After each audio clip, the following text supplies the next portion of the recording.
अब देखते हैं क्या एवरेज न्यू चैप्टर है। तो एवरेज देखते हैं, और एवरेज को क्या कहा जाता है, arithmetic mean both are same. जैसे एक्स बार क्या होता है, summation of the X I upon N number of the N होता है, जो summation of the X I होता है एन इंटू इसको बोल सकते हैं एक्स बार। ठीक। इफ़ अब देख कुछ रूल्स हैं रिलेटेड टू एवरेज या अर्थमेटिक मीन के रिलेटेड कुछ रूल हैं। If each number is were obtain bye, या तो इंक्रीज कर दें, डिक्रीज कर दें, मल्टीप्लाई कर दें या डिवाइड कर दें with the help with constant, then arithmetic mean is also increase, decrease, multiply और divide by the same constant. अगर हम एक में चेंज कर दें तो दूसरा भी वही सेम चेंज होगा। Sum of the divisor taken from the arithmetic mean is equal to 0। अगर हम क्या करते हैं कि जो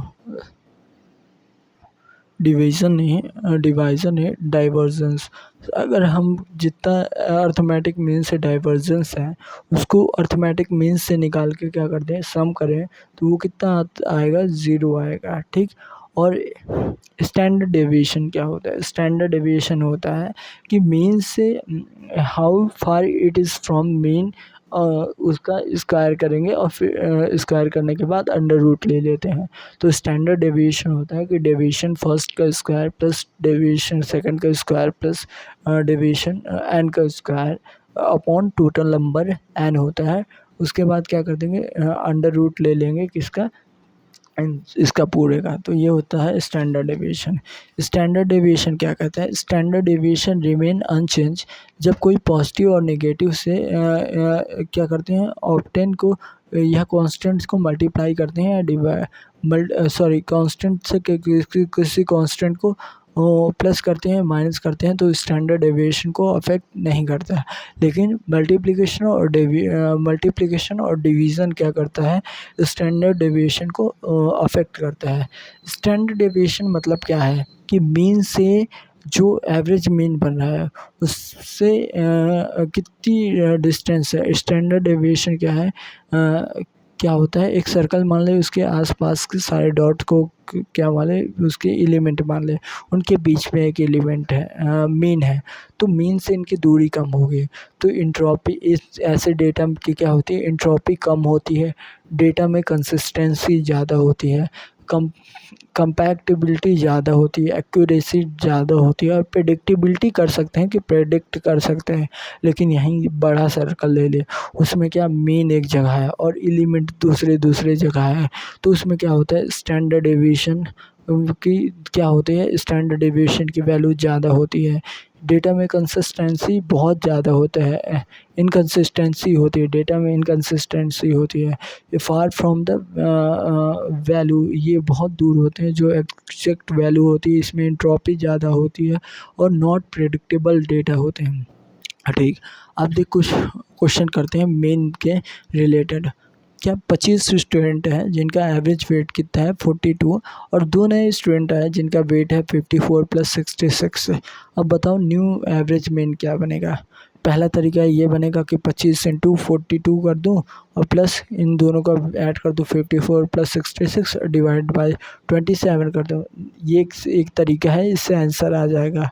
लेकिन दूसरा तरीका जो है 42 था एवरेज मीन, प्लस उसके बाद दोनों स्टूडेंट के जो 42 है उन वेट को ले ले तो भी तो एवरेज 42 ही रहेगा, प्लस जो रिमेनिंग एक्सेस 36 वेट बचेगा उसको डिवाइड कर 27 से, तो मतलब क्या हो जाएगा 42 प्लस 36 डिवाइड बाय 27, इससे क्या आ जाएगा 42 प्लस 1.3 मतलब 46 और 43.33 ऐसे हो जाएगा, ये आंसर होगा। तो उन दो जो एक्सेस है उसको ऐड कर और उससे टोटल नंबर से डिवाइड कर। ठीक। इसी तरह एक क्वेश्चन दिया है mean of the Monday Tuesday Wednesday temperature दिया है कितना 41 दिया है। इसी तरह mean of the Tuesday Wednesday Thursday इसका दिया है 43, 41, 43 और इसको क्या कर दे, मीन निकालने को मतलब तीनों का सम कर दे और थर्सडे का पर्टिकुलर जाना है। तो मंडे ट्यूसडे वेडनेसडे का दिया है 41 इंटू 3 कर देंगे और इसी तरह ट्यूसडे वेडनेसडे थर्सडे का दिया है 43 इंटू 3 कर देंगे और फिर एक दूसरे को सब्ट्रैक्ट कर देंगे, तो इससे टेम्परेचर निकल आएगा। और ये भी बोला है कि Monday temperature is 50% more than the Thursday. तो थर्सडे का टेम्परेचर इक्वल टू क्या कर दूंगा, मंडे इंटू 1.15। तो इससे मंडे और थर्सडे के बीच में रिलेशन आएगा, जो कि रख के क्या कर दूंगा, सॉल्व कर दूंगा।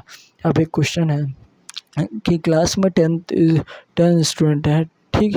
उसमें क्या किए कि एक स्टूडेंट मूव किया और उसके कारण से जो एवरेज एक नया स्टूडेंट आया उसको ऐड ऑन किया गया। तो एवरेज जो क्लास की वेट थी वो इंक्रीज़ हो गई 1.5 से। तो बताओ कि जो स्टूडेंट गया है उसकी वेट थी 68, तो वो जो नया स्टूडेंट आया है उसकी वेट क्या थी।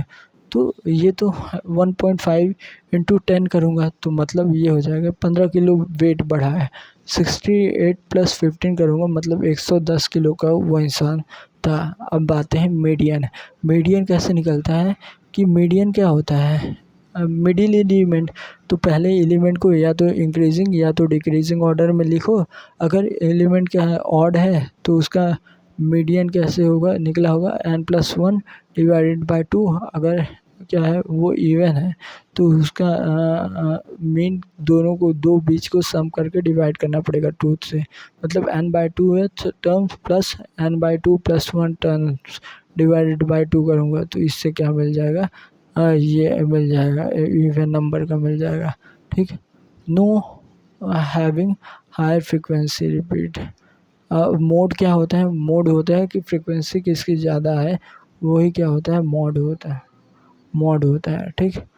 अब एक क्वेश्चन कराया था, मीन मीडियन मॉड के बीच में रिलेशन बता दूँ। मॉड इक्वल टू होता है 3 times of mean minus 2 times of 3 times of medium minus 2 times of mean. Mode equal to 3 times of median minus 2 times of the mean होता है।